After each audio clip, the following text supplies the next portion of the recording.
Hello guys welcome and welcome back to my mini blog. तो संध्या बेले आम माँ झील बाहरी जाइलु साड़ी आने मम्मी को साड़ी दरकार था एंड आम एमती गोटे जगह जाइलु जोटी की बहुत ही यूनिक कलेक्शन अच्छे। आपण जोटा देखिए आपन को सेटा पसंद आसीबो एंड आमे दीटा भीतर गोटे चूज करथिलु। एंड गाइज ए वीडियो रे मु जमार भी प्रमोशन करूनी एंड आपन को सब साड़ी रे 15 to 25% डिस्काउंट भी मिल जिवो। बालेश्वर एटा को दुकान आपण माने कमेंट करके जणेबे।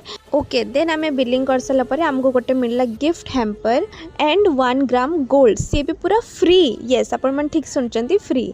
देन आमे सेठु आस साला परे माँ तारिणु आमे खाइबा पार्सल करथिलु एंड ता साइड रे चलथिला लकी ड्रॉ विनर अनाउंसमेंट जे की जणे पाइथिले इलेक्ट्रिक स्कूटी।